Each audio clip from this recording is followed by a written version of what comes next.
তো friends, টেক্সেরিং online চ্যানেলে আপনাদের সকলকে জানাই স্বাগতম। ইতিমধ্যেই আলিপুর আবহাওয়া দপ্তরের তরফ থেকে বেরিয়ে এসেছে একটা বিগ ব্রেকিং নিউজ।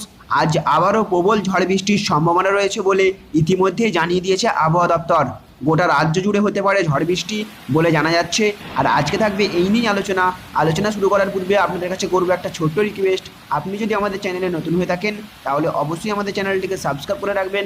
সাবস্ক্রাইব করার পরেই দেখবেন একটা বেল আইকন আসবে, সেটাকেও প্রেস করে রাখবেন এইরকমই লেটেস্ট আপডেট সবার আগে পাওয়ার জন্য। দেখুন, এখানে বলা হচ্ছে বৃষ্টি বলয়ে রাজ্য জুড়ে ঝড় বৃষ্টির সম্ভাবনা। আজও কলকাতা সহ পশ্চিমবঙ্গ জুড়ে ঝড় বৃষ্টির সম্ভাবনা রয়েছে, এমনটাই জানাচ্ছে আলিপুর আবহাওয়া দপ্তর। শনিবার সন্ধ্যায় কালবৈশাখীর আছড়ে পড়েছিল কলকাতার বুকে, যার গতিবেগ ছিল 64 কিলোমিটার প্রতি ঘন্টা।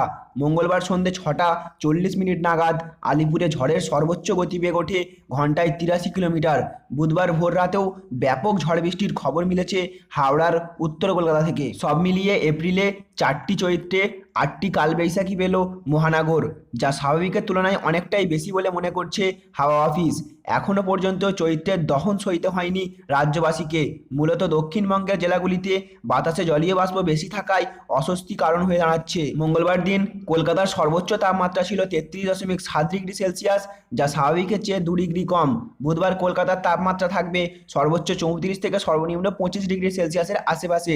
গত 24 ঘন্টায় বৃষ্টি হয়েছে 15.2 মিলিমিটার। মঙ্গলবার সকালেও ঝড় বৃষ্টি হয় উত্তর ও দক্ষিণ দিনাজপুর, মালদা ও মুর্শিদাবাদের একাংশে। বিকেলের দিকে বৃষ্টি হয়েছে পশ্চিম বর্ধমান, বীরভূম ও পুরুলিয়া জেলার কিছু অংশে। ঝড় বৃষ্টি হতে পারে পূর্ব বর্ধমান, বাঁকুড়া, হুগলি, নদিয়াতেও। ঘূর্ণিবাতের জেরে পশ্চিমবঙ্গ সংলগ্ন এলাকার ওপর অবস্থান করছে একটি বৃষ্টি বলয়, যার জেরে আজকেও বজ্রবিদ্যুৎ সহ বৃষ্টির সম্ভাবনা রয়েছে সমস্ত জেলাতেই। তাহলে ফ্রেন্ডস, বুঝতে পারলেন আজকেও ঝড় বৃষ্টির সম্ভাবনা রয়েছে বলে জানিয়ে দিয়েছে আলিপুর আবহাওয়া দপ্তর। তো ফ্রেন্ডস, আপনি এখন কোন জেলা বা কোন এলাকা থেকে এই ভিডিওটি দেখছেন এবং আপনার এলাকায় এখন বর্তমান পরিস্থিতি কীরকম আবহাওয়ার এবং ঝড় বৃষ্টির পূর্বাভাস আপনি পাচ্ছেন কিনা অবশ্যই নিচে কমেন্টে আমাদের জানাবেন, যাতে আমরা সকলেই সতর্ক হতে পারি। তো ফ্রেন্ডস, আজকের ইনফরমেশন এতটুকুই। আমাদের উদ্দেশ্য ছিল শুধুমাত্র এই নিউজটি আপনাদের সামনে উপস্থাপন করা। আমাদের দেওয়া ইনফরমেশনটি আপনাদের ভালো লেগে থাকলে অবশ্যই একটা লাইক করবেন, চ্যানেলে নতুন হলে চ্যানেলটিকে সাবস্ক্রাইব করবেন এবং অতি অবশ্যই ভিডিওটিকে সকলের সাথে শেয়ার করবেন। Thank you friends, thank you for watching.